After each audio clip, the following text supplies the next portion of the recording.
हाँ जी,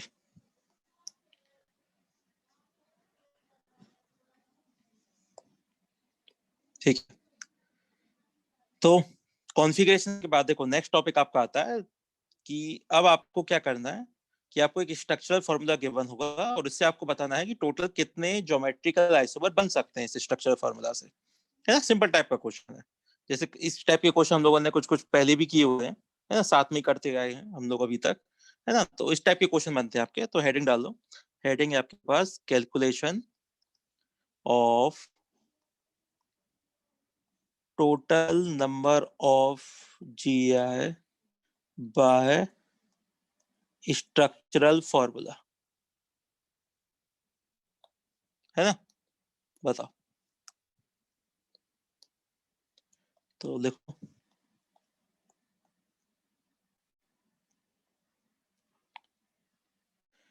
जैसे सबसे पहला क्वेश्चन आपके लिए, आप खुद ही बनाओगे। जैसे आपको दिया गया CH3 CH double bond CH double bond CH और Br, ये स्ट्रक्चर फॉर्मूला है ना? तो इससे आपको बनाना है ज्योमेट्री का आइसोमर कितने बन सकते हैं, है ना? कितने कॉन्फ़िगरेशन पॉसिबल हैं बेसिकली, ये देखना है आपको। तो बताओ कितना नंबर आएगा। तो देखो कैसे करते हैं ऐसे क्वेश्चनों को। देखो सबसे पहले ये देखो कि कौन कौन से ऐसे पार्ट हैं आपके मॉलिक्यूल में जो जीआई शो कर सकते हैं। जैसे देखो ये डबल बॉन्ड इसके अराउंड जीआई हो सकता है, मतलब इसके अराउंड आप सिस भी बना सकते हो, ट्रांस भी बना सकते हो, है ना? दो टाइप का कॉन्फ़िगरेशन शो कर सकता है। ये डबल बॉन्ड भी जीआई शो कर सकता है, मतलब इसके अराउंड भी सिस बनेगा, ट्रांस बनेगा, है ना? तो दो आपके पास ऐसे पार्ट हैं जो जीआई शो कर सकते हैं, है ना? तो अब क्या करना है, अब आपको जो मॉलिक्यूल बनेंगे उनमें कॉम्बिनेशन मिलेंगे ना आपको। जैसे क्या मिल सकता है, जैसे मान लो पहले वाले का सिस हो, सेकंड वाले में भी सिस हो, तो एक ऐसा मॉलिक्यूल हो सकता है आपके पास, ठीक है?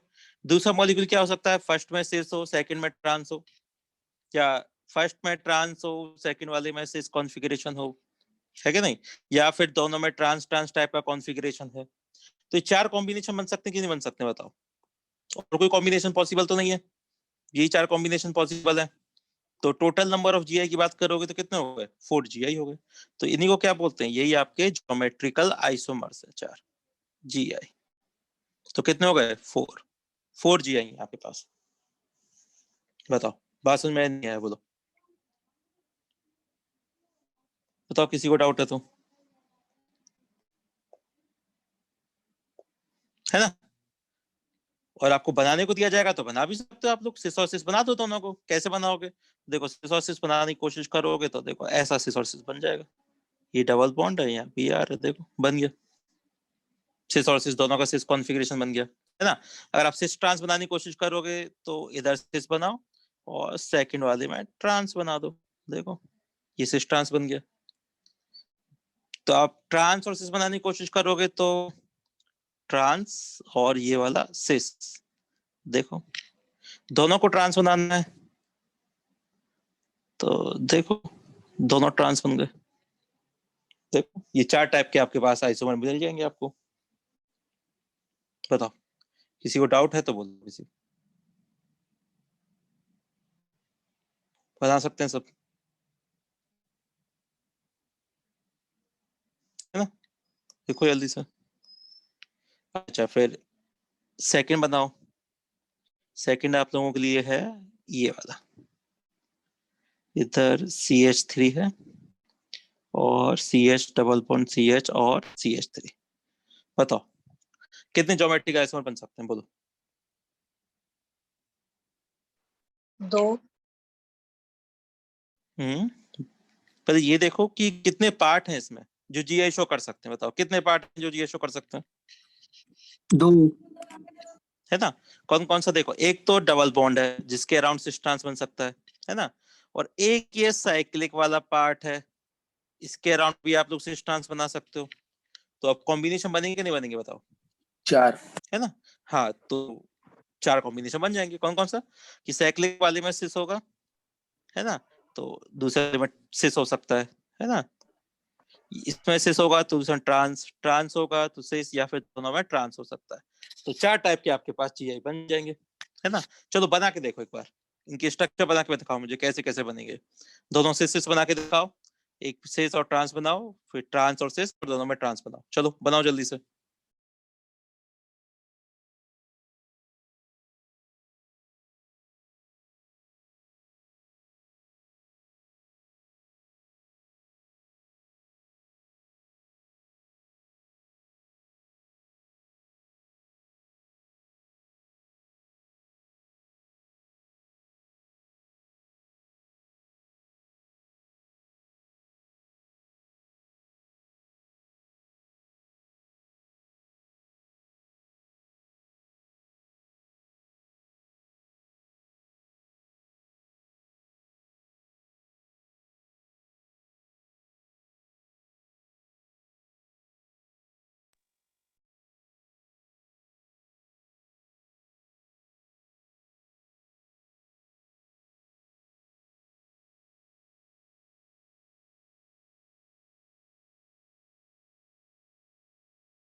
हो गया?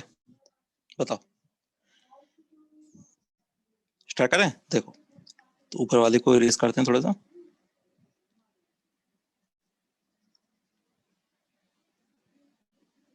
देखो कैसे बना सकते हो आप लोग। सबसे पहले तो क्या करो, साइक्लिक वाले पार्ट में सिस बना लो। साइक्लिक वाले पार्ट में सिस कैसे बनेगा? तो दोनों H और H को सेम साइड पे लगाओ। देखो साइक्लिक वाले पार्ट में बन गया सिस, है ना? तो एक तरफ तो CH3 है और दूसरे कार्बन से क्या अटैच है? कार्बन से डबल बॉन्डेड कार्बन, है ना? अब ये डबल बॉन्डेड कार्बन भी ये शो कर सकता है, तो इसका भी सिस बनाओ। तो इसका सिस कैसे बनाओगे? तो इसमें जो H और H है उनको सेम साइड पे लगा दो, है ना? तो देखो सिस बन गया। तो देखो ये वाला कॉन्फ़िगरेशन भी सिस हो गया और ये डबल बॉन्डेड वाला कॉन्फ़िगरेशन भी सिस हो गया, है कि नहीं? ठीक है। अब सेकंड कॉन्फ़िगरेशन आपको बनाना है, तो क्या बना सकते हो? तो इसको तो सिस रहने दो, साइक्लिक वाले पार्ट को तो, है ना? ये डबल बॉन्डेड वाला पार्ट है, इसको ट्रांस कर दो, है ना? तो क्या करोगे, H के बेसिस पे होगा ना, तो H और H को अपोजिट साइड लगा, तो यही सेम वाले ग्रुप है। देखो बन गया ट्रांस, तो ये सीसी रहा और ये ट्रांस बन गया। तो देखो एक कॉम्बिनेशन ऐसा बन सकता है, ठीक है ना?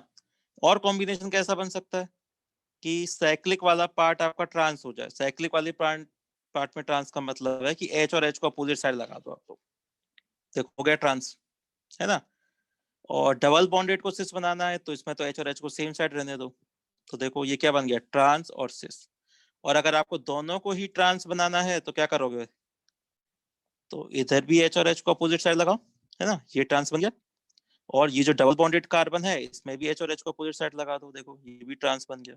तो दोनों का ट्रांस कॉन्फ़िगरेशन आ गया। देखो हो गया। बताओ बताओ, कहीं कोई डाउट है तो बोलो, है ना? कॉम्बिनेशन बनाना है ना आपको।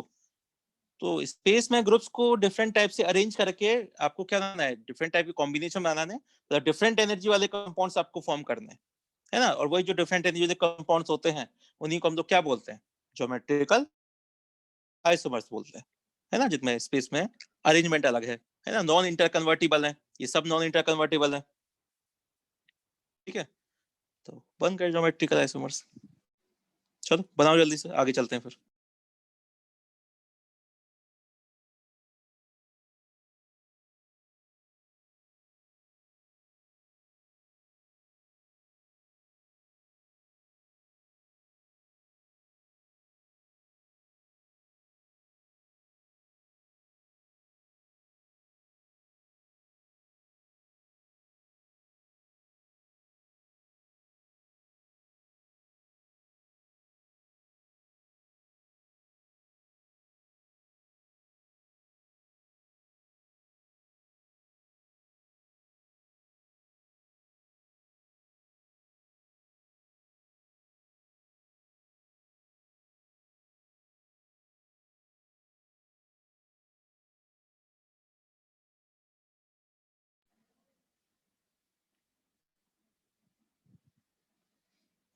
जजनीश को क्या डाउट आ गया?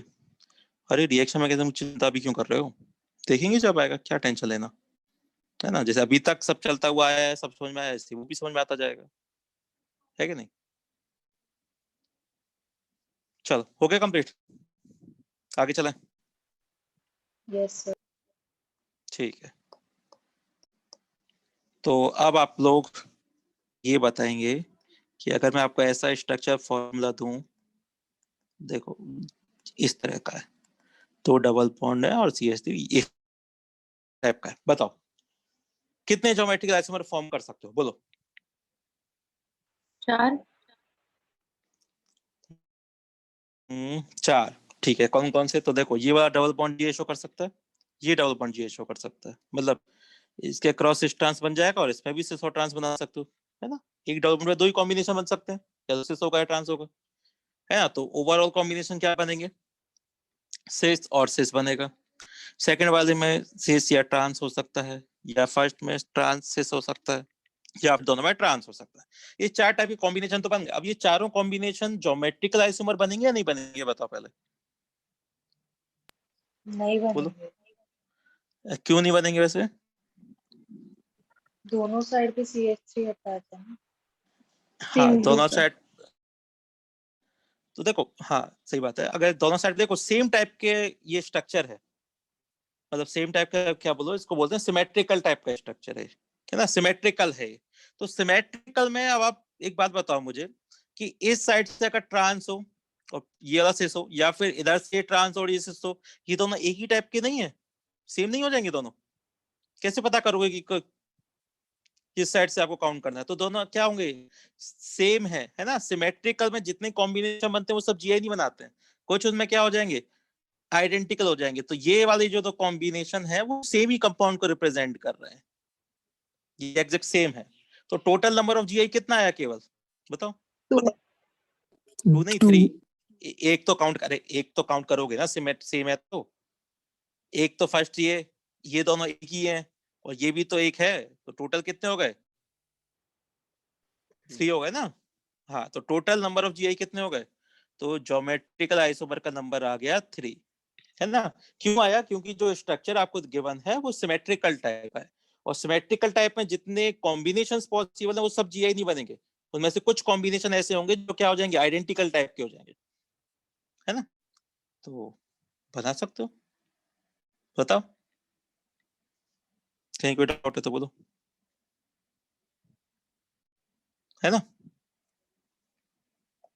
चलो देखो जल्दी से आगे चलते हैं फिर। सर ये एग्जांपल रिपीट कीजिए ना, डिस्कनेक्ट हो गया था।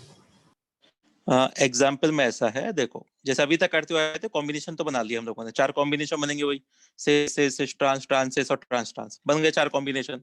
अब ये है कि ये सिमेट्रिकल टाइप का स्ट्रक्चर है, तो पहला से हो दूसरा ट्रांस हो, या दूसरा से पहला ट्रांस, कुछ भी हो, एक ही बात है ना। तो दो जो कॉम्बिनेशन है वो एग्जैक्ट कैसे आ रहे हैं, सेम आ रहे हैं, तो सेम कंपाउंड को रिप्रेजेंट कर रहे हैं वो। तो एक ही कंपाउंड को 2 बार थोड़ा काउंट करोगे आप लोग, तो टोटल डिफरेंट एनर्जी वाले जितने कंपाउंड्स बनेंगे केवल 3 ही होंगे, है ना, जिसमें या तो दोनों का कॉम्बिनेशन सिस हो, या दोनों का ट्रांस हो, या किसी भी एक का सिस और एक का ट्रांस हो, है ना, वो कोई भी हो सकता है। बताओ, बात समझ में नहीं आया, बोलो। Yes sir.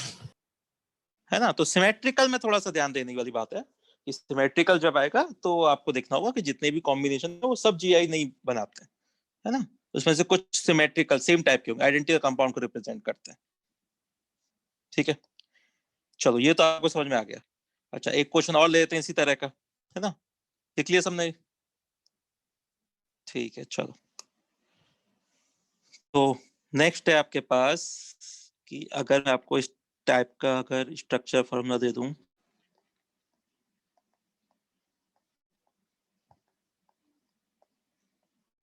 तो बताओ इतने जीआई पॉसिबल है, बोलो बताओ।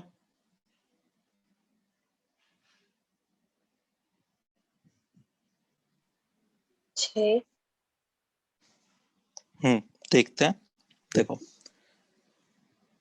हाँ वो तो बनाने पे देखते हैं अभी, है ना। जैसे पहले वाला ये तो पता चल जाएगा कि कौन कौन से पार्ट है जो जीए शो कर सकते हैं। ये वाला पार्ट जीए शो कर सकता है, सिस ट्रांस डबल बॉन्ड, है ना। ये डबल बॉन्ड जीए शो कर सकता है, इसके अक्रॉस भी सिस और ट्रांस बना सकते हो आप लोग, ठीक है। ये डबल बॉन्ड भी जीए शो कर सकता है, इसके अक्रॉस भी सिस और ट्रांस बना सकते हो। तो 3 ऐसे पार्ट हैं जो जीए शो कर सकते हैं। अब कॉम्बिनेशन बनेंगे इनके, है ना, मतलब एक कंपाउंड ऐसा हो सकता है जिसमें तीनों का क्या कॉन्फ़िगरेशन हो, सिस कॉन्फ़िगरेशन हो, है ना, तीनों का सिस। अब दो पे एक को अलग करते हैं, मतलब 2 को सिस लेते हैं, एक ट्रांस लेते हैं। अब एक ट्रांस वाला कौन कौन सा हो सकता है, ये मिडिल वाला भी ट्रांस हो सकता है, या ये पहला वाला भी ट्रांस हो सकता है ना। अब 2 को ट्रांस करते हैं, 2 को ट्रांस करने के कौन से हो जाएंगे, ये पहले वाले 2 ट्रांस हो सकते हैं, है ना, या लास्ट पहला और लास्ट वाला ट्रांस हो सकता है ना, या फिर लास्ट के दोनों ट्रांस हो सकते हैं। अब या फिर तीनों ही ट्रांस हो सकते हैं, है ना। तो कितने कॉम्बिनेशन हो गए बताओ, बोलो। 8 कॉम्बिनेशन होंगे, बिल्कुल। तो 8 कॉम्बिनेशन पॉसिबल है इसके, है ना। अब क्योंकि ये स्ट्रक्चर फॉर्मूला मुझे दिखाई दे रहा है सिमेट्रिकल टाइप का है कि नहीं है, तो सिमेट्रिकल में जितने भी कॉम्बिनेशन बनते हैं वो सब जीआई तो नहीं बनाएंगे, कुछ तो सेम होंगे। अब बस मुझे ये बताओ कि कौन कौन से सेम है या नहीं है कोई भी सेम, बोलो बताओ। देखो जल्दी से कौन से सेम कॉम्बिनेशन आ रहे हैं, तो सेम कंपाउंड को कौन रिप्रेजेंट करेंगे कॉम्बिनेशन, बोलो। हाँ बिल्कुल, 2 और ये वाला 4, ये दोनों सेम सेम है, मतलब यहाँ से ट्रांस से सिस काउंट करो या यहाँ से ट्रांस सिस और सिस काउंट करो, एक ही बात है, सेम टाइप के कंपाउंड को रिप्रेजेंट कर रहा है ना, तो ये दोनों सेम हो जाएंगे। और बताओ और कोई से दिखाई दे रहा है क्या? ट्रांस ट्रांस सिस और सिस ट्रांस ट्रांस। हाँ ये वाला है ना, मतलब यहाँ से सिस ट्रांस ट्रांस हो या इस साइड से सिस ट्रांस ट्रांस हो, एक ही बात है, ये भी सेम कंपाउंड को रिप्रेजेंट कर रहा है ना। और कोई सेम है क्या? बोलो देखो, और कोई सेम दिख रहा है क्या किसी को? नहीं, और तो कोई सिमेट्रिकल टाइप का नहीं, और तो सब डिफरेंट कॉम्बिनेशन। तो बताओ कितने जीआई बन गए, बोलो टोटल जीआई कितने आएंगे? हाँ 6। तो 6. Total number of geometrical isomer का नंबर कितना आ गया? 6 ज्योमेट्रिकल आइसोमर बन जाएंगे आपके पास। बताओ, बात समझ में नहीं आया? बोलो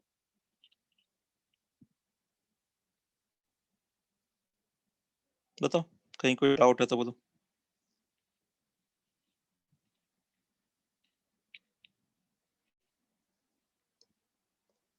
देख लो जल्दी से।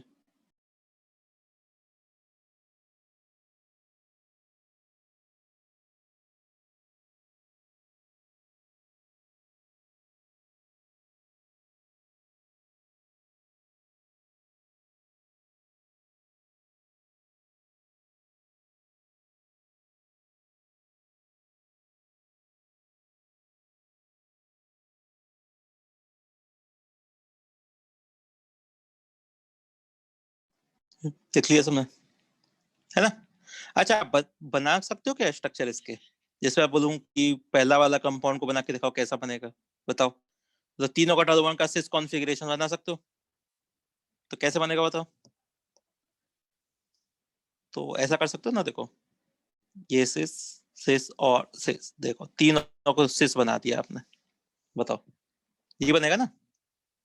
तो देखो तीनों डबल बॉन्ड का कॉन्फ़िगरेशन सिस हो गया, है कि नहीं?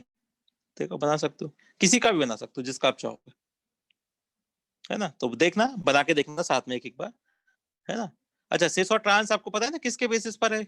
ये एच के बेसिस पर है, यहाँ पे एच एच सेम साइड पर है इसलिए सिस था ये वाला एच एच सेम साइड पर है तो सिस इसलिए था, यहाँ पे एच एच सेम साइड पर है इसलिए सिस है वो, है ना? तो सिस फॉर्म जानते हैं सब लोग बनाना कैसे बनता है। सर हाँ बोलो। इसका डायरेक्ट लीनियर बना के भी कर सकते हैं ना स्ट्रक्चर? हाँ हाँ हाँ हाँ, लीनियर बना के कैसे बनेगा, मतलब सिस और ट्रांस कुछ तो बनाओगे ना। हाँ ऐसे आप स्ट्रक्चर वाइज ऐसे बना सकते हो, तो मैंने भी तो वही बनाया है, बस वो एच लिखा नहीं है, बाकी बनाने का सेम ही है, वो ऐसे ही बनेगा, ठीक है ना? चलो आगे चलते हैं। तो देखो ये तो हो गए आपके सिंपल सिंपल टाइप क्वेश्चन कि अगर सिमेट्रिकल है तो कॉम्बिनेशन सेम होंगे, है ना, और अनसिमेट्रिकल है तो जितने कॉम्बिनेशन बन जाएंगे वो आपके क्या हो जाएंगे, ज्योमेट्रिकल आइसोमर हो जाएंगे।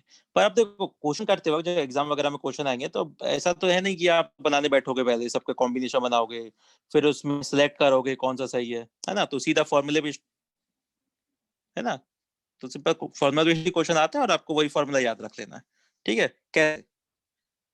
तो सबसे पहला केस देखते हैं, है ना, फॉर्मूला ही देखना है आपको, याद रखना है, उसी से क्वेश्चन बनाएंगे हम लोग। जैसे फर्स्ट है कि मान लो अगर आपका स्ट्रक्चरल फॉर्मूला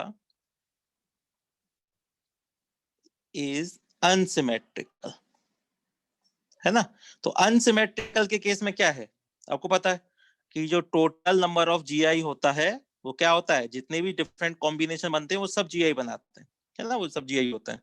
तो कॉम्बिनेशन बनाने तो 2n होता है कॉम्बिनेशन बनाने के लिए, है ना। तो अब क्या कहोगे कि n क्या है, बताओ क्या है n, बोलो।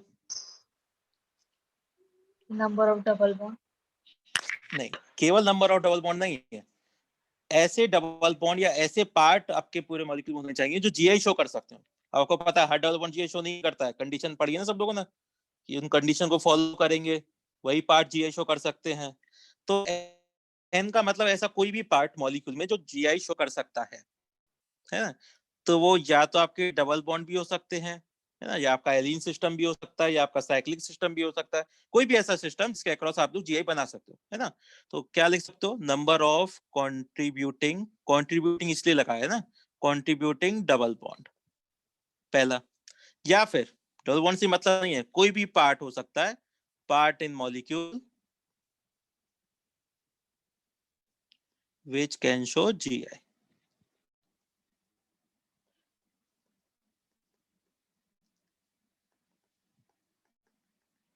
ठीक है, बताओ, कोई डाउट है तो बोलो इसमें, है ना, सिंपल सा फॉर्मूला है। अच्छा, सेकंड टाइप का फॉर्मूला बनता है कि मान लो कि आपका स्ट्रक्चर फॉर्मूला कैसा है, सिमेट्रिकल टाइप का है ना, तो क्या बनेगा, if structural formula is symmetrical. तो उसके लिए आप लोग क्या करोगे, तो देखो, तो आपका आएगा टोटल नंबर ऑफ GI कितना हो जाएगा बताओ, तो ये होगा, इसके लिए फॉर्मूला है 2⁻n−1 प्लस 2⁻p−1, है ना, n तो वही है, नंबर ऑफ कंट्रीब्यूटिंग या part in a molecule which can contribute in GI। p क्या हो गया, अब आपको देखना पड़ेगा कि n की वैल्यू क्या है, अगर n का वैल्यू even है तो p होता है n/2, है ना, if n is even value है तो n/2 करके p मिल जाएगा। अगर आपके पास ऑड है तो n + 1/2 करके आपको p मिलेगा, if value of n is odd. तो बस इन सब वैल्यू को फॉर्मूले में पुट करो, आंसर आपको मिल जाएगा। तो चलो, ये जो अभी लास्ट क्वेश्चन आपने किया था सिमेट्रिकल वाला, तो बताओ फॉर्मूले से आंसर आ रहा है क्या, देखो जरा एक बार फॉर्मूला यूज करो जल्दी से, देखो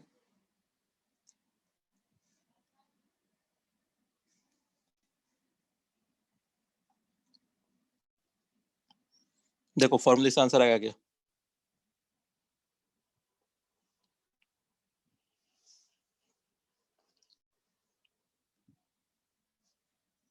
है ना, तो n का वैल्यू 3 पुट करना था ना वहां पे, क्योंकि 3 डबल बॉन्ड थे जो ये शो कर रहे थे, सिमेट्रिकल स्ट्रक्चर था, तो देखो GI का फॉर्मूला लगा दो सिमेट्रिकल वाला, आपका आंसर मिल जाएगा, 6 आंसर आ जाएगा, है ना। तो बस सिंपल सा ऐसे ही करना है आपको क्वेश्चन वगैरह जो करना है, ठीक है, बताओ, कोई डाउट है तो बोलो, किसी को कर सकते हैं। चलो जल्दी से फॉर्मूला लिख लो, फिर क्वेश्चन करते हैं इस पर रिलेटेड।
हो गया, चलो तो क्वेश्चन करते हैं अब आपको, है ना, तो क्वेश्चन लिख लो, वही क्वेश्चन है, कैलकुलेट करना है आपको total number of GI, calculate total number of geometrical isomers by following structure.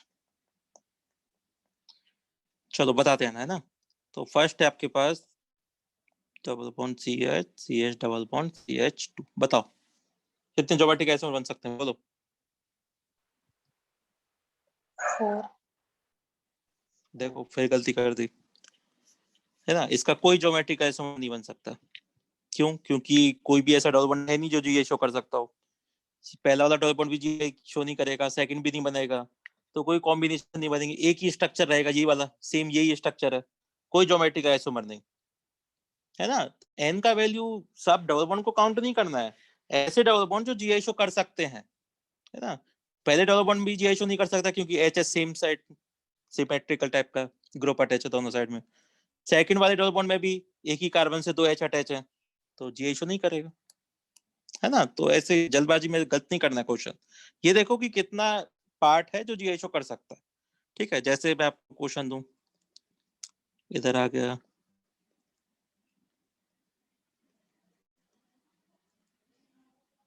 बताओ कितने ज्योमेट्रिक आइसोमर बन सकते हैं, बोलो, बताओ, आप लोगों को ही बताना है, बताते हो जल्दी, कितना कितना आंसर आएगा।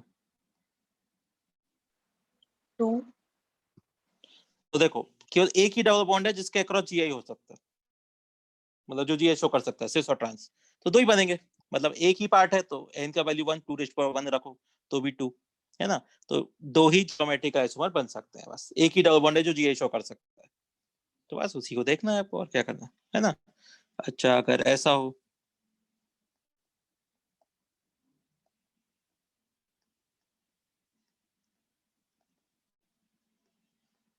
बताओ कितने ज्योमेट्रिक आइसोमर बन सकते हैं, बोलो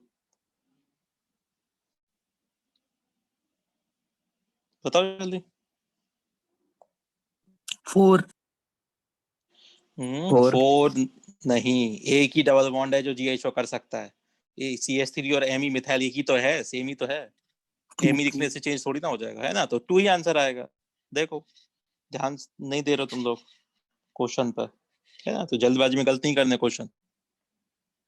अच्छा अब बताओ,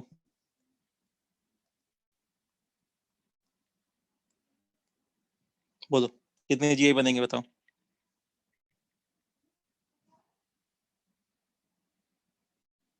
बोलो। 4 क्योंकि दो पार्ट है ना इसमें, डबल बॉन्ड। ये डबल बॉन्ड भी ये शो कर सकता है, ये भी कर सकता है ना। और अनसिमेट्रिकल टाइप का है तो 2 रेज़ टू द पावर 2 मतलब 4 आंसर आ जाएगा। बस ऐसे करते जाना सीधा सीधा आपको देख के, है ना। अच्छा अब ये बताओ,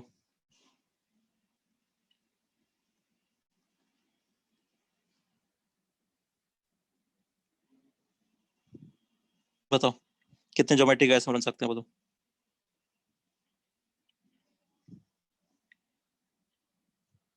बोलो कितना आंसर आएगा। तो कौन कौन से 4 पार्ट हैं जो जीआई शो कर 4 सकते हैं, 1 और 2। यही डबल 4 बॉन्ड जीआई शो कर सकते हैं, हाँ। 2 की पावर 2 मतलब 4 ही जीआई बनेंगे केवल, है ना। सब डबल बॉन्ड काउंट नहीं करने हैं आपको, है ना, समझ गए ना आप। अच्छा नेक्स्ट क्वेश्चन बताओ।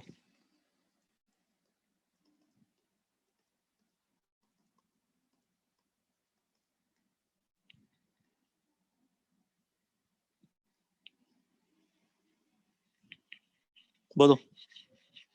6 हम्म ये तो अभी बनाया ही था हम लोगों ने, है ना। क्योंकि 3 आपके पास ऐसे डबल बॉन्ड है जो जीआई शो कर सकते हैं और सिमेट्रिकल टाइप का स्ट्रक्चर है।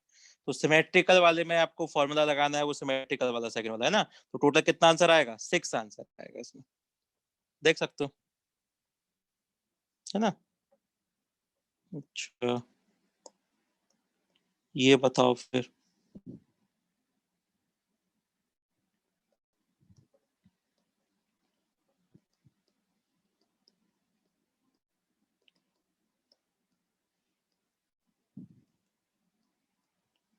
बोलो कितने जीआई बन सकते हैं।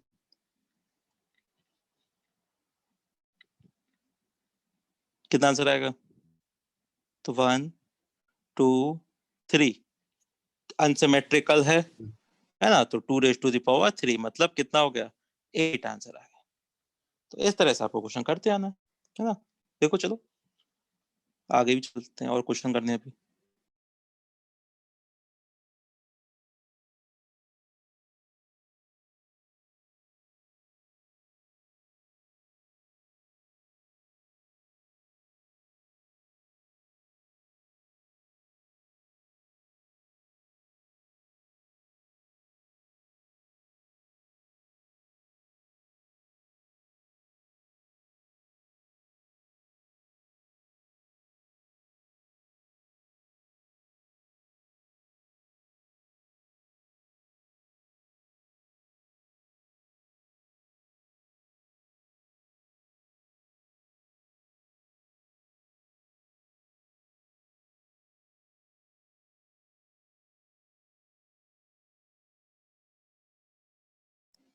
लिख चल। सर थर्ड वाले में हाँ कौन जी, सा पार्ट शो नहीं कर रहे? ये डबल बॉन्ड ये शो नहीं कर रहा ना, ये वाला जो डबल बॉन्ड है ये वाला। क्योंकि दोनों मिथाइल मिथाइल ही तो है, ये भी मिथाइल है ये भी मिथाइल है, वो एम ही लिख दिया तो रहेगा तो मिथाइल ही ना हो। तो दोनों सेम होंगे तो ये थोड़ी ना शो करेगा, है ना। तो ये शो नहीं करेगा वाला यस पार्ट, सर। है ना, इस तरह से। ठीक है आगे चलें फिर, बोलो कर सकते हो ऐसे क्वेश्चन। चलो तो नेक्स्ट क्वेश्चन देखो। नेक्स्ट क्वेश्चन है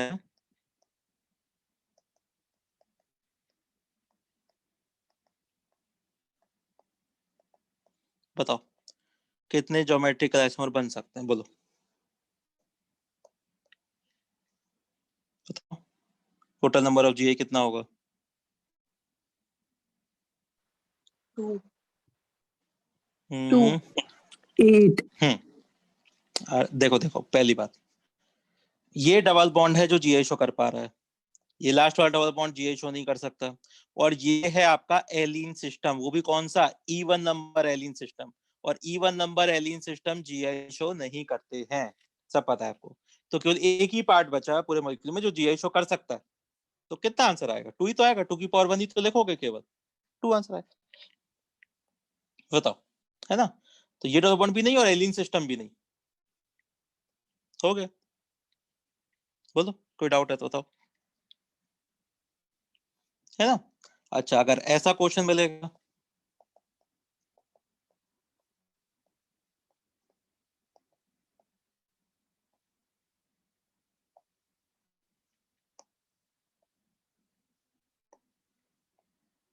बताओ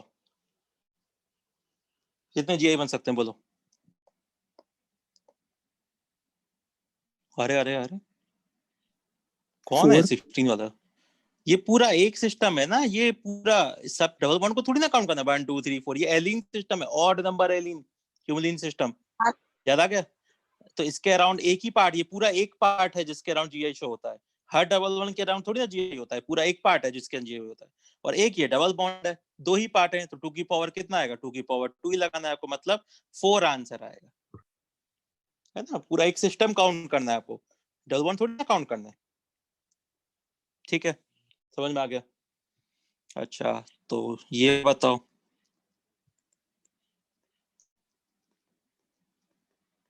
बोलो कितना आंसर आएगा, बताओ बोलो। 4 तो देखो, ये डबल बॉन्ड भी जीआई शो कर सकता है और ये भी कर सकता है, सिन और एंटी, है ना? तो 2 पार्ट हैं जो जीआई शो कर सकते हैं, तो 2 की पावर 2 आएगा, सीधा सिमेट्रिकल टाइप का तो है ही है। तो 4 आंसर आ जाएगा, है कि नहीं? अच्छा, इसके बाद आप लोग ऐसा बना सकते हो,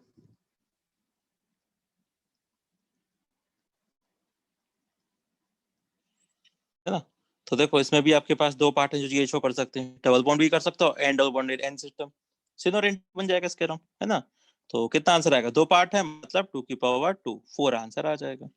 तो इस तरह से जो भी आपको पार्ट मिलते हैं उनको कैलकुलेट करके सीधा फॉर्मूले में लगाते आना है आपको, है ना? अच्छा, ऐसा भी मिल सकता है आपको,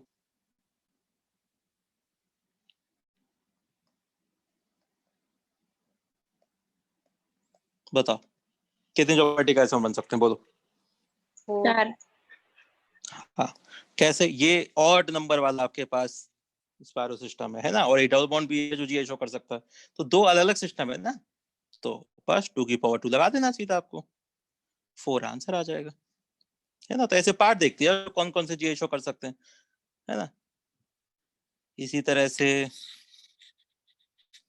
अगर मैं आपसे कहूं कि ऐसा,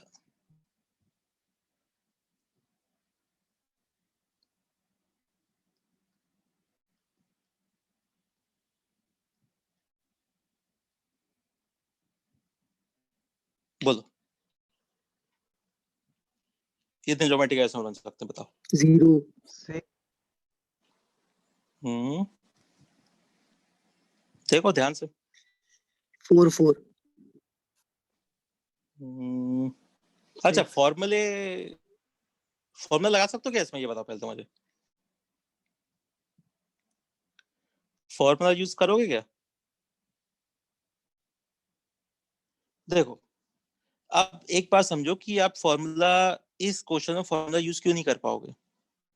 अब फॉर्मूला यूज इसलिए नहीं कर पाओगे क्योंकि इस डबल बॉन्ड का जो कॉन्फ़िगरेशन है वो इन 2 डबल बॉन्ड के कॉन्फ़िगरेशन पर डिपेंड कर रहा है। मतलब कि अगर इन दोनों डबल बॉन्ड का कॉन्फ़िगरेशन, इस डबल बॉन्ड का कॉन्फ़िगरेशन सिस हो और इसका भी सिस हो, तो ये डबल बॉन्ड जीएचओ कर सकता है क्या? नहीं कर सकता, कि दोनों सेम टाइप के ग्रुप हो जाएंगे, है ना? तो एक डबल बॉन्ड पे 2 सेम ग्रुप, जीएचओ नहीं हो सकता। बोलो, बात समझ में आई नहीं आई, बताओ, हाँ है ना? सर है ना? अच्छा, अगर ऐसा कॉम्बिनेशन हो कि इन दोनों का ही ट्रांस कॉम्बिनेशन हो, तो ये डबल बॉन्ड जीएचओ कर सकता है क्या? तो भी तो नहीं कर सही। सकता, है ना, तो भी नहीं कर पाएगा ये GI शो। हाँ, ऐसा हो सकता है कि एक का सिस हो और एक का ट्रांस हो। अच्छा, अब किसका सिस होगा किसका ट्रांस होगा वो कोई मतलब नहीं है, क्योंकि दोनों सिमेट्रिकल टाइप के हैं। कोई एक भी सिस हो, ये सिस हो ये ट्रांस हो, या सेकंड वाला ट्रांस हो और सिस हो, एक ही बात है ना, पर कोई अपोजिट होनी चाहिए दोनों। तो ये वाला डबल बॉन्ड अब GI शो कर सकता है क्या? है कि नहीं? Yes sir. कर सकता है ना ये वाला डबल बॉन्ड अब GI शो। तो ये वाला डबल बॉन्ड अब GI शो करेगा तो क्या बन सकते हैं अब इसके दो कॉम्बिनेशन बन सकते हैं, है ना। तो ये भी सिस शो कर सकता है और ट्रांस शो कर सकता है। बोलो, बात समझ में आई नहीं है, बताओ, है ना। तो बताओ total number of geometrical isomer कितने हो गए बताओ? 1 बोलो कितने, कितने ज्योमेट्रिकल आइसोमर हुए, मतलब डिफरेंट एनर्जी वाले कंपाउंड कितने बने, वो देखना है ना आपको इस पूरे मॉलिक्यूल के लिए। तो एक कॉम्बिनेशन क्या बना, सिस और सिस का कॉम्बिनेशन बना, एक कंपाउंड तो ये बन गया जिसमें दोनों सिस होंगे, एक कंपाउंड हो गया। एक कंपाउंड बनेगा जिसमें ये दोनों ट्रांस होंगे, है ना। अच्छा, एक कंपाउंड ऐसा बनेगा कि इनमें से एक सिस और एक ट्रांस होगा, है ना, और उस केस में ये वाला सिस होगा डबल बॉन्ड। एक कंपाउंड ये बन गया।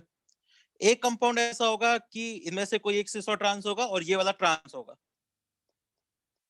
तो बताओ टोटल नंबर ऑफ GI कितने हो गए? 4 ज्योमेट्रिकल आइसोमर बन सकते हैं इसके। बताओ, बात समझ में ही नहीं आई, बोलो बताओ, है सर ना। वो नहीं फॉर समझा कि क्यों हमने इस पे फॉर्मूला क्यों नहीं अप्लाई किया। फॉर्मूला इसलिए अप्लाई नहीं कर पाए हम लोग क्योंकि एक डबल बॉन्ड का जो कॉन्फ़िगरेशन है ना वो डिपेंड कर रहा है बाकी दो कॉन्फ़िगरेशन पे, है ना। तो ऐसा सिचुएशन आए ना किसी किसी दूसरे पे डिपेंड कर जाए कि उसका कॉन्फ़िगरेशन क्या है, तब आप बता पाओ, तो अब उस केस में फॉर्मूला यूज नहीं कर सकते हम लोग, है ना। अभी तक जितने भी आप लोगों ने केस पढ़े या फॉर्मूले लगाए उसमें हर एक का इंडिविजुअल एग्जिस्टेंस था, है ना। एक डबल बॉन्ड था वो GI शो कर रहा है, कर ही रहा है, वो किसी दूसरे पे डिपेंड नहीं कर रहा है उसका GI शो करना। यहाँ पे जो ये डबल बॉन्ड है वो डिपेंड कर रहा है आपकी ये GI शो करेगा कि नहीं करेगा, वो कंडीशनल है ना, कर भी सकता है नहीं भी कर सकता है ना। तो किसी केस में कर रहा है किसी केस में नहीं कर रहा है, जैसे सिस होगा तो नहीं कर पाएगा, दोनों का ट्रांस होगा तो नहीं कर पाएगा, है ना। तो ऐसा कोई केस हो किसी दूसरे पे डिपेंड कर जाए तो फिर फॉर्मूला यूज मत करना, ठीक है ना। तो फिर आपको खुद से बना के देखने पड़ेंगे कि कितने डिफरेंट कॉम्बिनेशन बन सकते हैं। तो यहाँ पे 4 डिफरेंट कॉम्बिनेशन बन सकते हैं मेरे, है ना। पहले लिख लो, चलो बताता हूँ मैं कैसे बनेंगे, एक बार और एक्सप्लेन करता हूँ, पहले यहाँ तक लिखो जल्दी।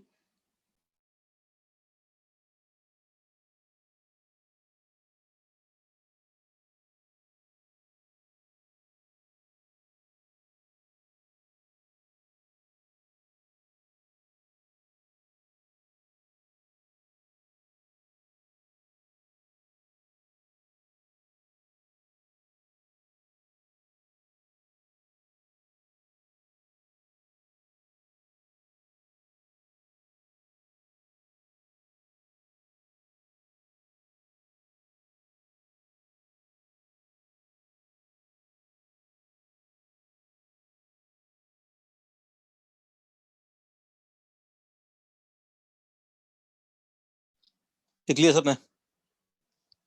चलो, तो 30 वाला क्वेश्चन बताता हूँ मैं आपको कैसे, है ना, एक बार फिर से देख लो। तो क्वेश्चन आपके पास ये है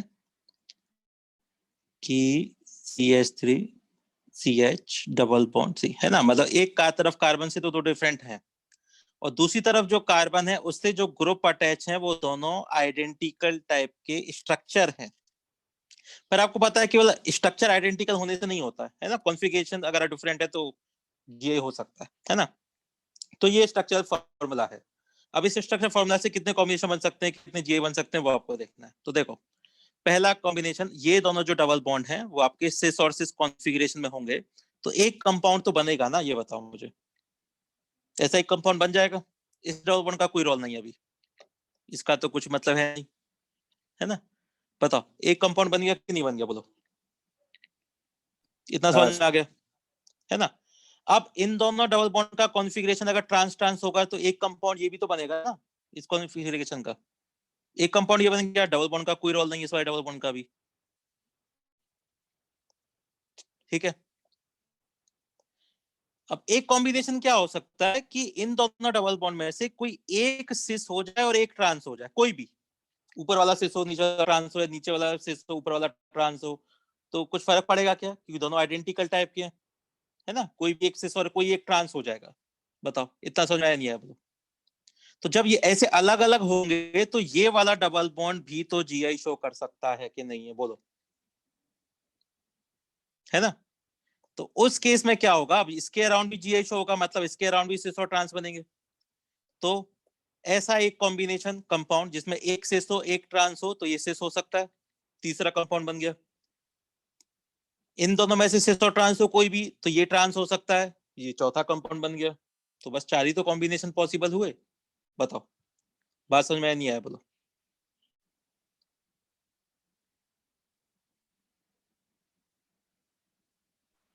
सर वो बताओ। थर्ड और फोर्थ वाला एक बार ड्रॉ करके दिखाना। अच्छा चलो ठीक है, मैं आपको ऐसे बता, और सिंपल तरीके से बताते हैं इसे। ऐसा है कि ये जो डबल बॉन्ड है ना, तो H और CH3 ऐसा है ना? तो ऐसा हो सकता है कि ये दोनों सिस वाले ग्रुप हो जाए, है ना?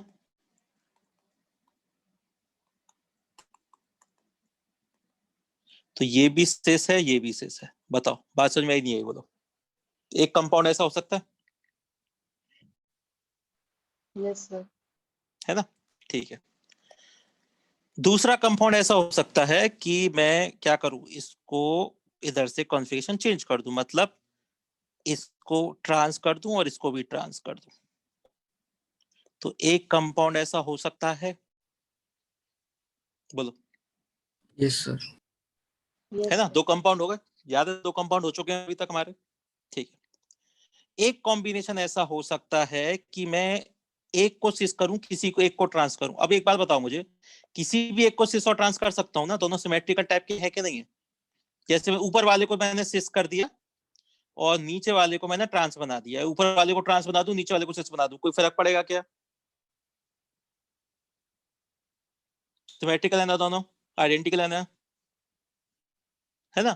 तो ये जब कॉम्बिनेशन होगा, कोई भी एक सिस कोई भी एक ट्रांस, तो ये वाला कंपाउंड क्या हो सकता है कि CH3 वाला ग्रुप अब सिस वाले के पास हो सकता है। मतलब एक कंपाउंड ये, और एक कंपाउंड ये हो सकता है कि जो CH3 है वो आपके सिस वाले के से अपोजिट साइड हो सकता है। बताओ, दो कॉम्बिनेशन ये बन सकते कि नहीं बन सकते? बताओ। हाँ सर। Yes, sir. तो कितने कॉम्बिनेशन हो गए? बोलो। 4। 4। बस, तो यही तो आंसर है। तो ये क्या करना, ये तो बताना था आपको, है ना? समझ में आ गया? कर पाओगे ऐसे क्वेश्चन? ये स्टैंडर्ड क्वेश्चन है बहुत ही, है ना? आपको हर जगह मिल जाएगा ये वाला क्वेश्चन इस तरह का। ठीक है, चलें आगे, और क्वेश्चन कर रहे हैं आगे। ठीक है, चलो। तो 13 तक हो चुके हैं ना अपने क्वेश्चन? ठीक है, तो अब आप बताएंगे 14 वाला क्वेश्चन। 14 क्वेश्चन में मैं आपको देता हूं सिंपल सा,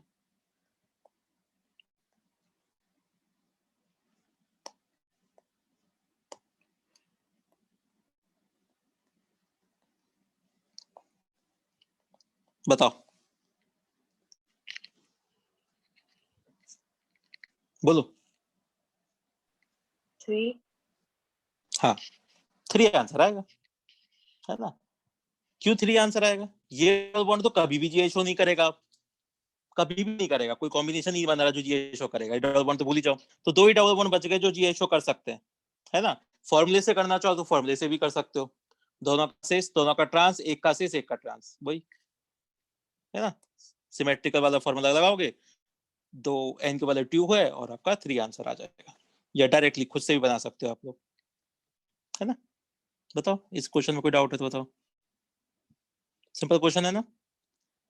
अच्छा, इसी टाइप के क्वेश्चन, अब देखो, अब इस टाइप के बहुत सारे क्वेश्चन बन सकते हैं आपके पास।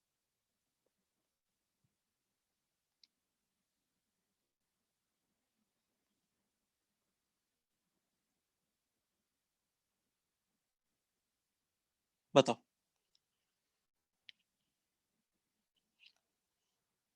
बोलो कितना आंसर आएगा?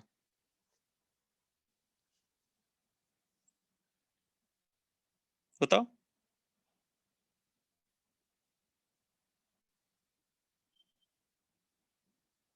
अरे अभी तो 4 किया है वाला क्वेश्चन।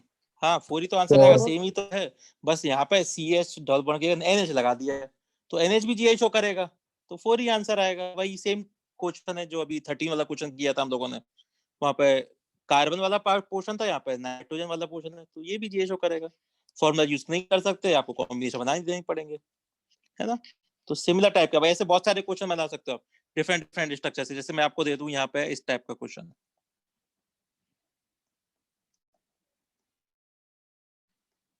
बताओ कितना आंसर आएगा, बोलो बताओ। 4 हाँ 4 आंसर आएगा। वही सेम क्वेश्चन है, ऊपर वाला क्वेश्चन है, बस CH3 की जगह पे NH ले दिया है, तो वही है ना। सेम रिपीट क्वेश्चन, बस डिफरेंट डिफरेंट ग्रुप लगाता जा रहा हूँ मैं, है ना। तो ऐसे बहुत सारे क्वेश्चन बन जाते हैं इसी तरह के क्वेश्चन। अच्छा ऐसा क्वेश्चन मैंने आपको बना दिया, बताओ टोटल नंबर ऑफ GI कितना आएगा, बोलो। 2 3 हम्म, 2 3 3 सिमेट्रिक। अरे 2 पार्ट तो है ना जो GI शो कर सकते हैं, ये डबल बॉन्डेड NH वाला ग्रुप, ये डबल बॉन्डेड NH वाला ग्रुप, ये दोनों GI शो कर सकते हैं, है ना। तो सिमेट्रिकल स्ट्रक्चर, ये डबल बॉन्ड तो नहीं कर सकता कभी भी पहला वाला। तो वही जो आपका 14 क्वेश्चन है वही क्वेश्चन है, सेम क्वेश्चन है दोनों, 14 क्वेश्चन और ये वाला क्वेश्चन सेम तो है। बस कार्बन की जगह पर नाइट्रोजन वाला लगा दिया, और क्या है, कंडीशन तो वही देंगी सेम। बताओ, बना सकते हो ना ऐसे क्वेश्चन, इस टाइप के क्वेश्चंस को। तो बहुत सारे फॉर्मेट में ये वाले क्वेश्चन बन जाते हैं, आंसर सबका वही होता है, वही 3 4 की रेंज में, ठीक है ना। चलो ये वाले क्वेश्चन आप लोग कर सकते हो, यहाँ तक तो कोई डाउट नहीं है 17 तक। अच्छा एक जो प्योर साइक्लिक वाले क्वेश्चन होते हैं जो मैंने आपसे कहा था, जैसे ये वाला क्वेश्चन है, बताओ कितने टोटल नंबर ऑफ GI बनेंगे, बोलो बताओ।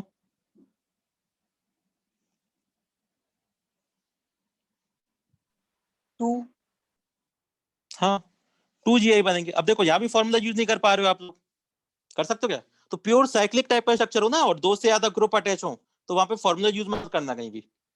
प्योर साइक्लिक स्ट्रक्चर में 2 से ज्यादा अगर ऐसा कॉम्बिनेशन बन रहा है ना, डिफरेंट डिफरेंट टाइप की ग्रुप या आइटम्स अटैच है, तो सीधा आप खुद से बना के देखना कॉम्बिनेशन, ठीक है।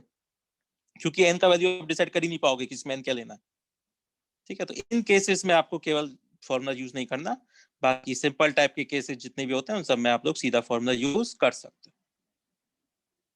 बताओ यहाँ तक कहीं कोई डाउट है तो बोलो किसी को, देख लो जल्दी से।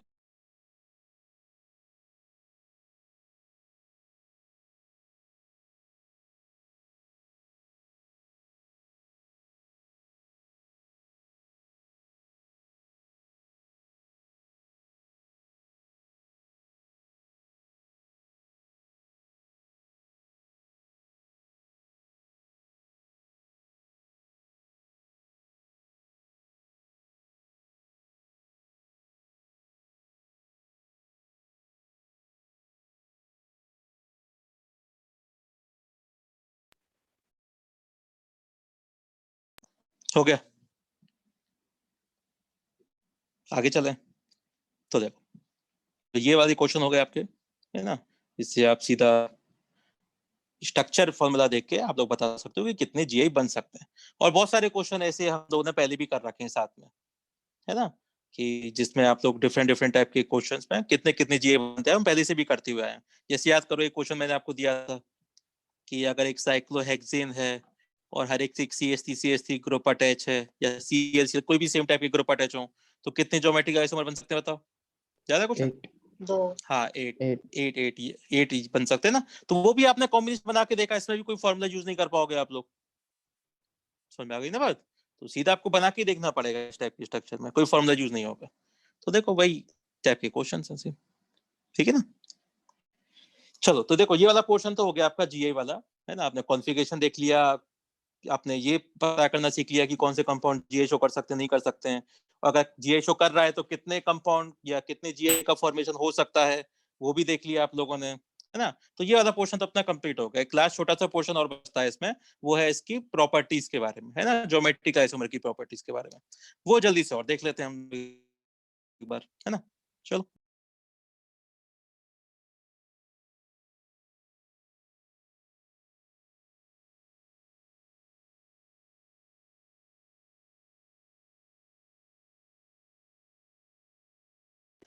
चलो, तो देखो फिजिकल प्रॉपर्टीज ऑफ जीआई, है ना।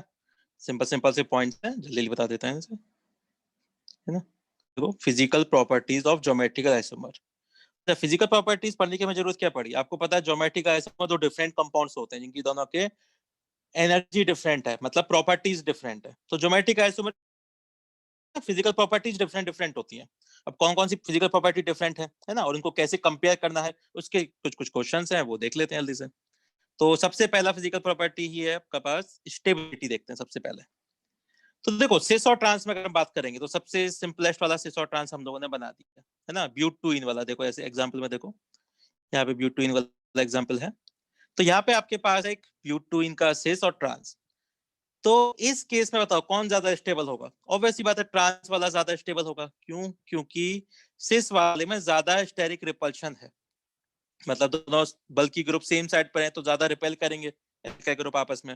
ट्रांस वाले में रिपल्शन कम होता है, तो जनरली कौन सा फॉर्म ज्यादा स्टेबल होगा? ट्रांस वाला फॉर्म ज्यादा स्टेबल होगा, है ना। तो जनरली ट्रांस वाला होता है। सेकंड वाले क्वेश्चन में भी वही है, देखो।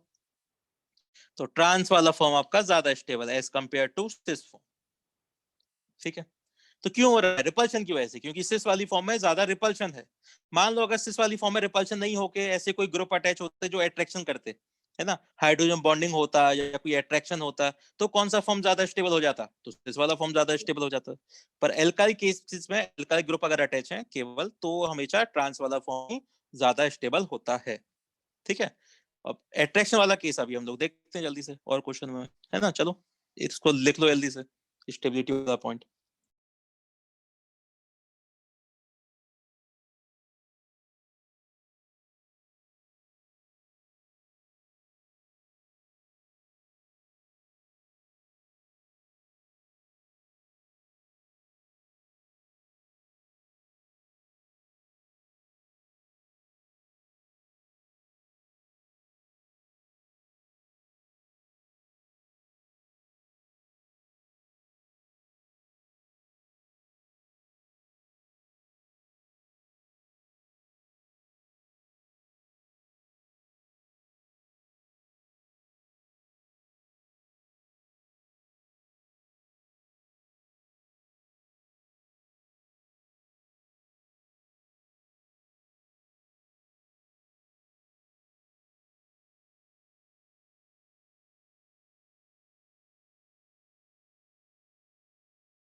ठीक है, समझ में आ गया?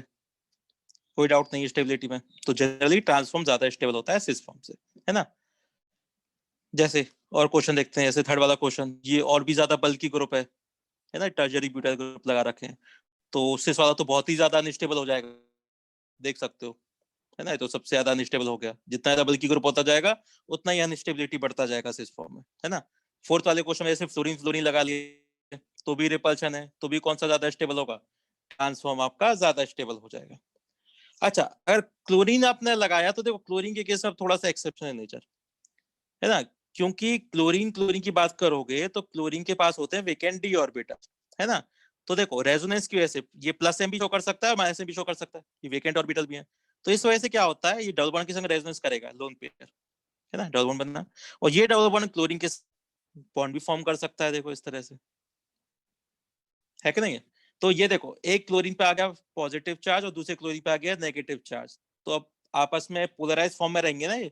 तो पोलराइज फॉर्म में रहेंगे तो अब तो रिपल्शन थोड़ी ना है, एक पे प्लस एक पे माइनस है, तो क्या होगा? अब अट्रैक्शन होगा। तो इस केस में ये याद रखना, ये वाला इंपॉर्टेंट पॉइंट है कि आपके पास ये वाला अगर कंपाउंड है तो इसमें सिस वाला फॉर्म ज्यादा स्टेबल है। क्यों? क्योंकि इस बार रिपल्शन नहीं है क्लोरीन क्लोरीन में, क्या है? अट्रैक्शन है ना। तो ये एक इंपॉर्टेंट क्वेश्चन है, इसको याद रखना, ये भी स्टैंडर्ड क्वेश्चन है एक, है ना।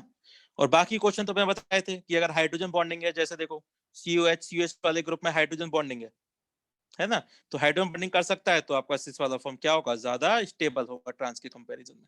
तो जहां भी अट्रैक्शन है वहां पे सिस वाला फॉर्म ज्यादा स्टेबल होता है, और बाकी नॉर्मल केसेस में हमेशा ट्रांस स्टेबल होता है। बताओ, समझ में आया नहीं आया, बोलो, किसी क्वेश्चन में डाउट है तो बोलो, बताओ। ये सारे हेलोजेंस में होगा क्या? सारे में नहीं, फ्लोरीन में कहाँ हो रहा है, फ्लोरीन नहीं कर सकता ना ऐसा, है ना। और ब्रोमीन के साथ फिर ज्यादा इस टाइप का प्लस एम और माइनस एम ज्यादा शो नहीं कर पाएगा, क्योंकि स्टेबल टाइप के बॉन्ड फॉर्म नहीं होते हैं, है ना, पाई बॉन्ड स्टेबल नहीं हो पाता है ना। तो मेन तो क्लोरीन याद रखना है आपको, सिंपल।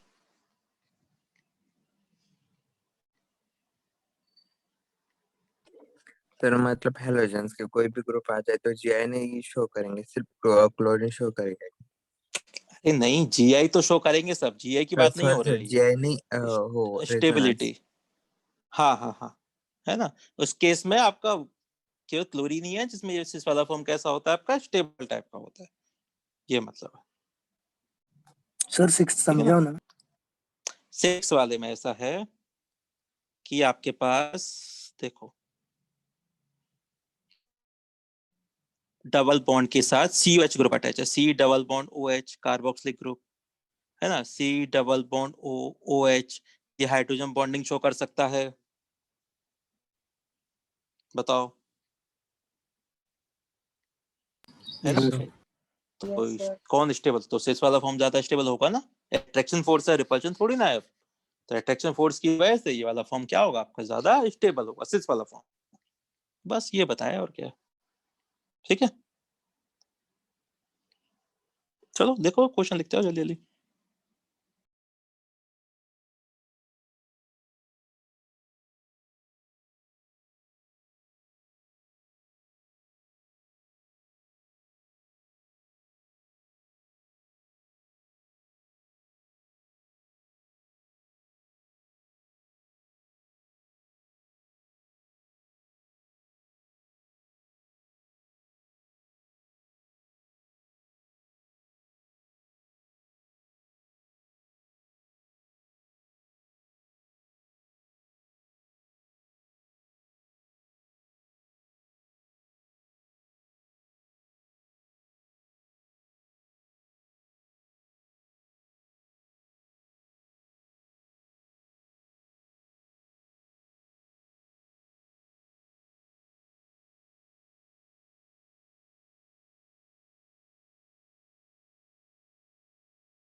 ठीक है, चलो।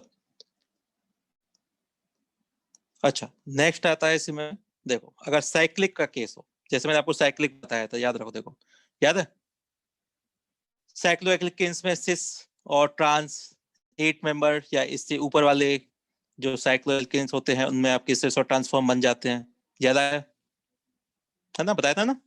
और बताया भी था, देखो ये वाला फॉर्म सिस है जिसमें एच सेम साइड पर है ना। इसमें ट्विस्टेड फॉर्म में जो आपके पास एल्कीन है, इसमें एच अपोजिट साइड में है, ये आपका ट्रांसफॉर्म हो गया, तो एक सिस फॉर्म है और एक ट्रांसफॉर्म है।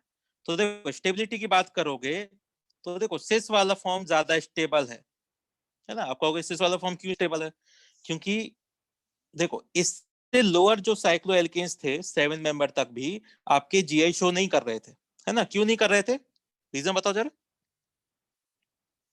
बताएगा।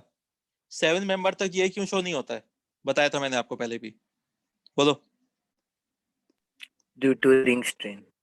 हाँ, स्ट्रेन होता है ना रिंग में, तो रिंग स्ट्रेन की वजह से आपका 7 मेंबर तो ये शो हो ही नहीं रहा था। अब एक बात बताओ मुझे कि जैसे ही एक कार्बन इंक्रीज हुआ 8 मेंबर में आया तो रिंग स्ट्रेन खत्म हो जाएगा क्या एकदम से? बताओ, नहीं होगा, अभी भी रिंग स्ट्रेन रहेगा, है ना? थोड़ा सा कम हुआ है, पर ऐसा थोड़ी ना होगा कि 7 मेंबर तक तो बन ही नहीं रहा था और 8 मेंबर में जैसे ही बनेगा तो वो ट्रांस वाला फॉर्म ज्यादा स्टेबल हो जाएगा। ऐसा थोड़ी ना होगा, है ना? अभी भी स्ट्रेन है, बस ये है कि स्ट्रेन के बावजूद ये कैसा हो पा रहा है, नॉन प्लेनर होके ऐसा ट्रांसफॉर्म बना पा रहा है। तो अभी भी स्ट्रेन है, इसलिए जो आपका सिस साइक्लोऑक्टीन होता है वो ट्रांस साइक्लोऑक्टीन के कंपैरिजन में ज्यादा स्टेबल होता है, ठीक है? और यही साइक्लोएल्कीन्स नहीं, हायर साइक्लोएल्कीन्स की अगर आप बात करोगे तो 8 से लेके 11 मेंबर तक की जितनी भी रिंग्स होती है ना, उन सब में सिस फॉर्म ही ज्यादा स्टेबल होता है ना? हाँ, अगर 12 मेंबर से ज्यादा 12 या 12 मेंबर से ज्यादा बड़ी रिंग है तो फिर आप उसमें स्ट्रेन बहुत कम हो चुका होता है, तो फिर आपका नॉर्मली जैसे हम लोग अभी तक बोलते हुए आए कि ट्रांसफॉर्म कैसा होता है, सिस फॉर्म से ज्यादा स्टेबल होता है। तो आपको याद रखना है कि 8 मेंबर से 11 मेंबर रिंग तक सिस फॉर्म की स्टेबिलिटी ज्यादा होती है और 12 या 12 से हायर रिंग्स में आपका ट्रांसफॉर्म ज्यादा स्टेबल होता है। बताओ, बात समझ में आई नहीं? बोलो, है ना? लिख लो जल्दी से।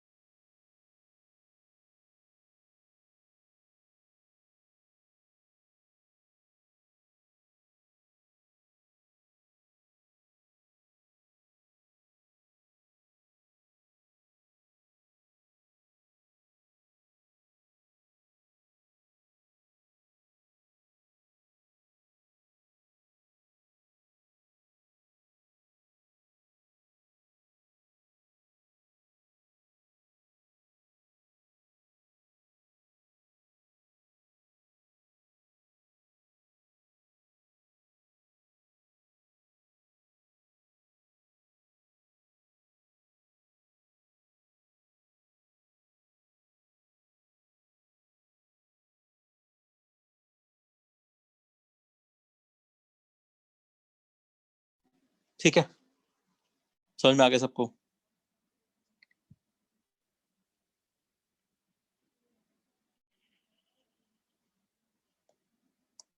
चलो, जैसे ये वाला साइक्लोएल्कीन देखते हैं, साइक्लोडेकीन की बात करते हैं। 9th वाले क्वेश्चन में साइक्लोडेकीन है, देखो 10 नंबर ऑफ कार्बन है ना, तो इसको कैसे रिप्रेजेंट करते हैं? देखो ऐसे, तो ये वाला फॉर्म है जिसमें एच सेम साइड पे मैंने रिप्रेजेंट कर रखे हैं, वो सिस फॉर्म है ना?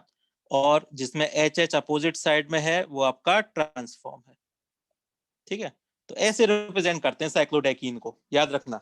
जब भी अगर आपसे ऐसा क्वेश्चन पूछा जाए कि इन दोनों में क्या रिलेशनशिप है, तो पोजीशन आइसोमर मत बोल देना है, पोजीशन सेम है दोनों का, 1 1 पोजीशन पर ही है दोनों डबल बॉन्ड, है ना? बहुत कंफ्यूजन होता है इसमें। ये दोनों क्या है?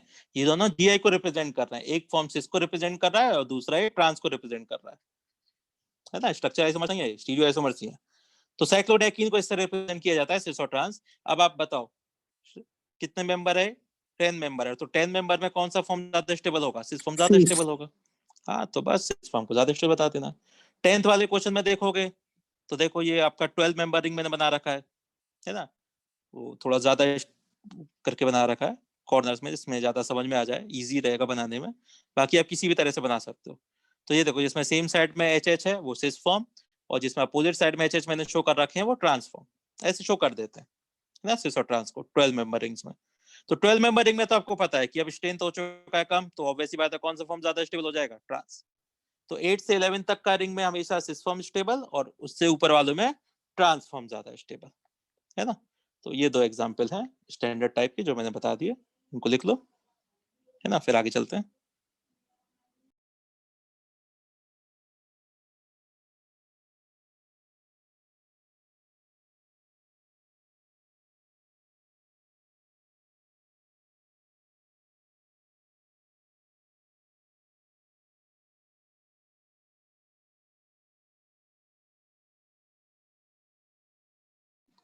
ठीक है, चलो, तो थोड़ा सा पोर्शन और बच गया है। वैसे टाइम तो हो चुका है आप लोगों का, पर बहुत छोटा सा पोर्शन और है ना? 1-2 पॉइंट और हैं, तो बताओ अभी कवर करें फिर नेक्स्ट क्लास में करना है? बोलो, अभी अभी कंप्लीट कर लेते हैं अपना, है ना? अपना हो जाएगा पूरा। हाँ बिल्कुल, जीआई हो जाएगा, 5-10 मिनट की बात है। अच्छा, उससे पहले होमवर्क बता देता हूं मैं। अब आप लोग क्या कर सकते हो, जीआई वाले क्वेश्चन आप लोग कर सकते हो, क्योंकि जीआई हमारा कंप्लीट हो चुका है ना। तो क्या करना, एक्सरसाइज में 1 में जो पार्ट 1 और पार्ट 2 है उसके सेक्शन ए और बी आपके जीआई वाले ही हैं। सेक्शन ए बी और सेक्शन ए बी आपके दोनों जीआई वाले सेक्शन। तो नेक्स्ट क्लास में ये आप लोग कवर कर लेना, है ना। अच्छा, अगर नेक्स्ट क्लास इनको करने के बाद, ये तो छोटे छोटे क्वेश्चन हैं, जल्दी हो जाएंगे, ए बी सेक्शन। इसके बाद आपको क्या करना है, डीपीपी पे आना आप लोग। 2 जीआई वाली डीपीपी है आपका, A8 और A9, है ना, जो 12th में आपको मिली होंगी अभी डीपीपीज वगैरह, A8 A9। क्योंकि A7 तक का आपका वही है, GOC2 वाली डीपीपी है जो हम लोग बना चुके हैं सब, वो देख लेना भले, वो सब हम लोग कंप्लीट कर चुके हैं। GOC2 वाली डीपीपीज, यहाँ से आपका स्टूडियो स्टार्ट होता है। तो A8 और A9 आपका जीआई की डीपीपीज है। तो ये दोनों आप लोग बनाना स्टार्ट कर सकते हो, है ना। तो देखो, अगर आपका मंडे कोई क्लास होता है तो केवल ये एक्सरसाइज 1 कंप्लीट कर लेना, सेक्शन ए बी। अगर बाद में क्लास लगता है, शुरू लगता है, 2-4 दिन का, 1 दिन का गैप होता है, तो फिर आप लोग A8 और A9 भी कंप्लीट कर लेना, है ना। वो भी डिस्कस कर लेंगे हम लोग, है ना। देख लेना शेड्यूल के अकॉर्डिंग कब क्लास का शेड्यूल आता है आपका, ठीक है, उसके अकॉर्डिंग इतना इतना होमवर्क कर लेना। मतलब ये सब बनाना तो है ही आपको, ठीक है ना। तो पहले एक्सरसाइज बना लेना सेक्शन ए बी दोनों के, और फिर डीपीपी A8 और A9 जितना हो जाए उतना कंप्लीट कर लेना, ठीक है।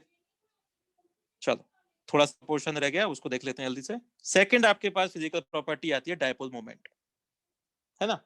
डायपोल मोमेंट सब लोग जानते हैं क्या होता है ना, जो कि मॉलिक्यूल्स में पोलैरिटी आपको डिफाइन करता है।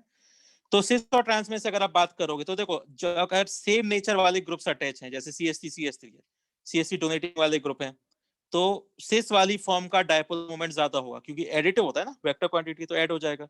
तो सिस का ज्यादा होगा as compared to trans. Trans में तो देखो कैंसिल आउट हो रहा है, दोनों एक दूसरे कैंसिल आउट कर पा रहे हैं। तो सिस का डायपोल मोमेंट ज्यादा होता है ट्रांस के कंपैरिजन में, याद रखना, है ना। अगर सेम नेचर वाले ग्रुप हैं, जैसे देखो मिथाइल इथाइल है ना, तो ट्रांस वाले में तो कैंसिल आउट कर पा रहे हैं, जबकि सिस वाले में तो दोनों ऐड हो जाएंगे, देखो तो ज्यादा हो जाएगा, तो सिस का ज्यादा होता है ना। अगर नेचर अपोजिट हो जाए, जैसे एक डोनेटिंग वाला एक विड्रॉइंग वाला है, तो डोनेटिंग वाला डोनेट करेगा, विड्रॉइंग वाला विड्रॉ करेगा, तो देखो अब की बात ट्रांसफॉर्म में एडिटिव हो जाएगा, तो ट्रांसफॉर्म का इस बार ज्यादा हो जाएगा आपका डायपोल मोमेंट। तो नेचर देखना है ग्रुप का कैसा है। सेम नेचर वाले हैं तो सिस का डायपोल मोमेंट ज्यादा होता है, अपोजिट नेचर वाले ग्रुप अटैच हैं तो ट्रांस का डायपोल मोमेंट ज्यादा हो जाएगा, है ना। जैसे लास्ट वाला क्वेश्चन देखो, CH3 और NO2 विड्रॉइंग वाला है, तो डायपोल मोमेंट ज्यादा हो गया, एडिटिव हो गया, तो ट्रांस का ज्यादा डायपोल मोमेंट हो गया। देखो देख के बता सकते हो ना ऐसा क्वेश्चन, बताओ कोई डाउट है तो बोलो इसमें, ठीक है, समझ में आ गया, कर सकते हो ऐसे। चलो देखो जल्दी से ये वाला पॉइंट भी। अच्छा, लिख के आ लो, लिख लेना बाद में, है ना, नोट्स तो आपके पास रहेगी, समझ लो बस केवल, बताओ समझ में आ गया, है ना, इसको लिख लेना जल्दी से। 2 छोटे छोटे पॉइंट है वो भी देख लेते हैं। कौन सा? फर्स्ट है बॉइलिंग पॉइंट और दूसरा है सॉल्युबिलिटी इन पोलर सॉल्वेंट। तो बॉइलिंग पॉइंट किसकी वजह से होता है? जैसे मान लो आपके पास सिस एल्कीन है, इसमें कोई हाइड्रोजन बॉन्डिंग तो है नहीं, है ना, तो मेन फैक्टर कौन सा हो गया? Van der Waals force of attraction. और van der Waals force of attraction किस पे डिपेंड होगा? डायपोल मोमेंट पे। मतलब पोलर पोलर टाइप का इंटरेक्शन, जो ज्यादा पोलर होगा उसका इंटरेक्शन ज्यादा पोलर फॉर्म से ज्यादा होगा ना, ज्यादा पोलर फॉर्म एक दूसरे को ज्यादा अट्रैक्ट करेंगी। Van der Waals force of attraction है सिंपल टाइप का, है ना। तो जिसका डायपोल मोमेंट ज्यादा होगा उसका बॉइलिंग पॉइंट ज्यादा होगा ही होगा, ठीक है। तो डायरेक्टली प्रोपोर्शनल किसके हो गया? पोलर कैरेक्टर या फिर डायपोल मोमेंट के डायरेक्टली प्रोपोर्शनल होता है बॉइलिंग पॉइंट।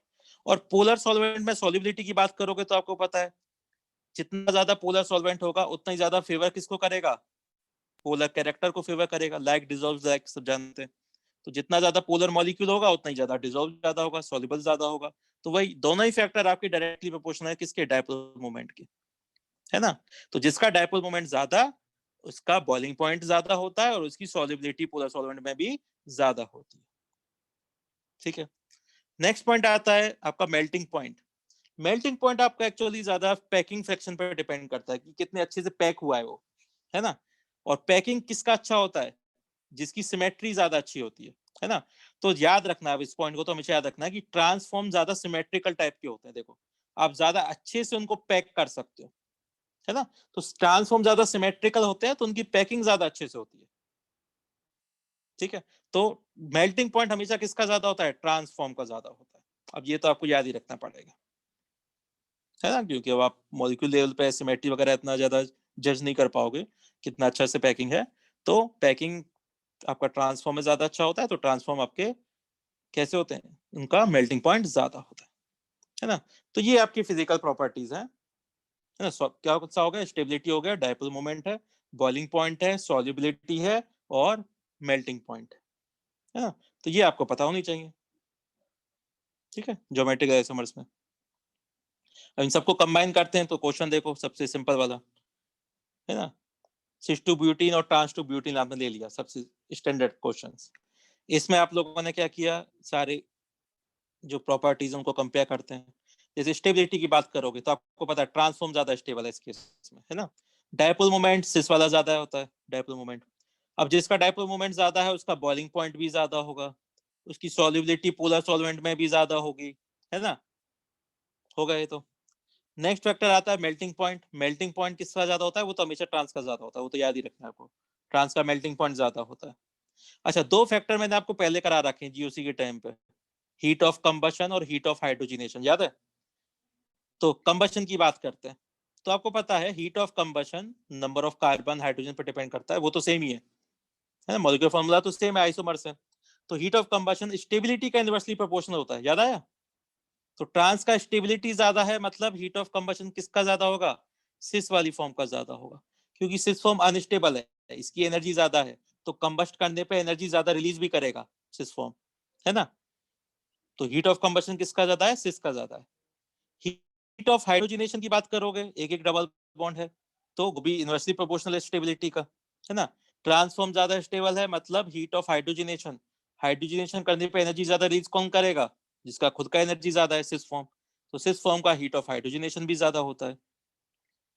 बताओ ये सारे फैक्टर्स समझ में आए नहीं आए, बताओ, कहीं कोई डाउट है तो बोलो, बताओ जल्दी से।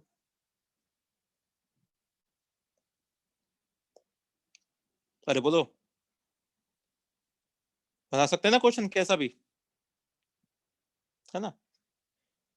तो देखो यहाँ आपका जीआई हो गया कंप्लीट, है ना। इन सबको लिख लेना कॉपी में, जो लास्ट वाले पॉइंट्स हैं, है ना, सब लोग ध्यान से लिख लेंगे, है ना।